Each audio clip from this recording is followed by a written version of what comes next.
the games are extremely helpful. So we've got 4 under our belt right now, and each game is an opportunity to learn not only more about your team, but learn about individuals on your team. And so, we've taken that approach in these 4 games. Obviously, we had to travel, and I think travel sometimes early in the season is helpful because you can create that team atmosphere that players can bond and get to know one another outside of Madison and outside of our environment here. So I think that can be really helpful. But more importantly, we get to learn more about our players individually and collectively, get a feel of what we look like as a team, and come back like today and try to progress and try to become stronger and better. If you have a question for Coach Johnson, please put it in the chat and we will call on members of the media as they are ready.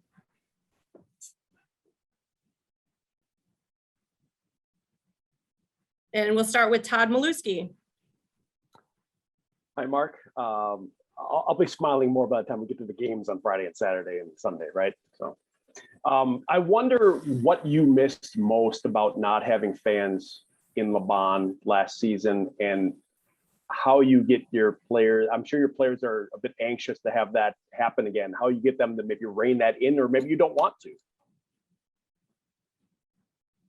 That's a great question. I think until things are taken away from you, you don't realize how important they are to you. And I think not having the fans last year at the games, when we started that process, first game, okay, it felt a little awkward, it felt a little different. But then as you progressed through the rest of the season and we didn't have people, you just missed it. I felt bad for the players on both sides of the benches, just because that's part of why you play. You work hard and you want people to come out and appreciate what you're doing, support what you're doing, have good shifts, bad shifts, good games, great finishes, exciting finishes. All that stuff is part of our DNA. And I've been around on both ends as a player and as a coach, and it's a lot more enjoyable whether you're on the road or at home to have people in the building, because it gives purpose to the game. I think when you don't have people in the building, at the end of a game, you might figure out, well, why did we play that game?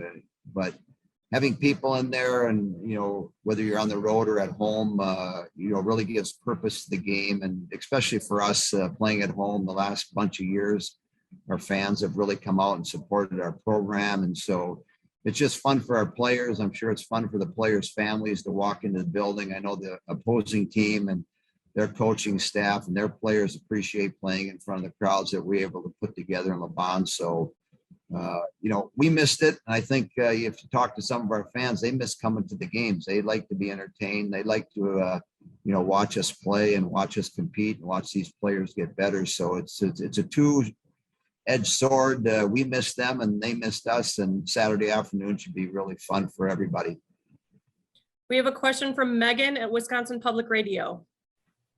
Hey, Coach. Kind of building off that, fans in Madison haven't gotten to see McKenna play yet, but I know she's already had a lot of success this season. Can you kind of talk about what she's been able to achieve in her first few games of the year and what she brings to the team? Well, I think you talk about McKenna Webster. Yep.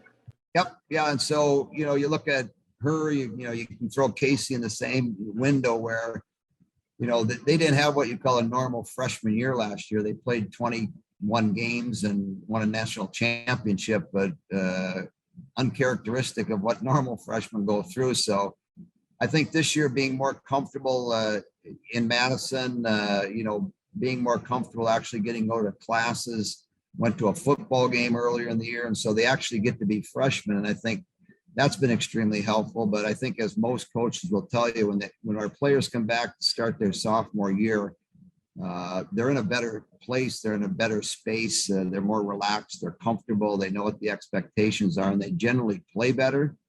And I think that's what I've not only seen in McKenna, but you look at Casey's fast start, similar things with her.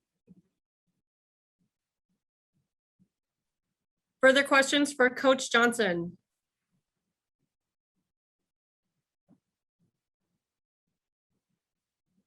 Okay, Coach. Oh, Todd has another one. I will ask you one more. I wonder, you've kind of built for these first few games, the first 4 games. What do you see as being maybe the next step you want to see out of your team? You take little steps every time, I understand, but what's maybe the next one?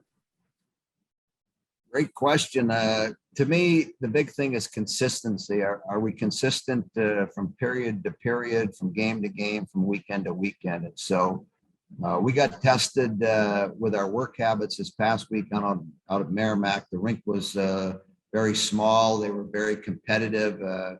It was not chippy, but it was a physical game. And so if you wanted to engage and wanted to play well, you had to, really step on the ice and put forth an effort. So I think, 6 periods of that helps us. And now the next step is to continue that process. And so now you're playing at home, place is going to be packed, the banner's going to go up.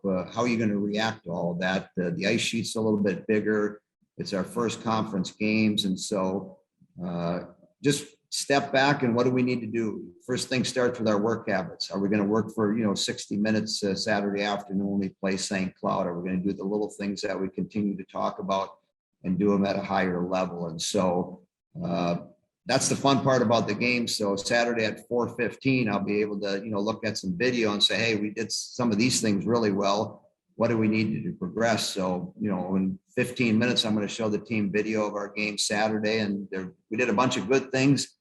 Got rewarded in a lot of different areas. There's areas that we need to improve on, and I'll show that also. And then we'll go on the ice after that and make strides in making ourselves a better team.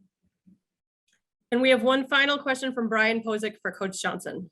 I missed you at the game, Brian, Saturday. You didn't want to drive out or what? No, right? Yeah. Chippewa Falls was beautiful, though. Okay. That was a good ride. The colors up there are probably pretty nice right now. Not bad. Not bad. So what are the advantages now of having 8 teams in the WCHA? To me, the biggest advantage is our non-conference schedule. Without an 8th team, you have to go out and reach out and try to put together your schedule. And I think with having 8 teams, it just balances everybody in our league out, where we're going to have 28 league games every year. When North Dakota was in, we had that. It worked well. It became very competitive. It only required you to, reach out if you chose to get 6 non-conference games. And in our business with budgets and resources and things in those areas, it's a lot easier to get 6 non-conference games than it is to get 10. And so you look at the structure of our team, and whether you're Bemidji or Mankato, St. Cloud, or Wisconsin, for a lot of us, it's easier to get those 6 games than it was to get 10.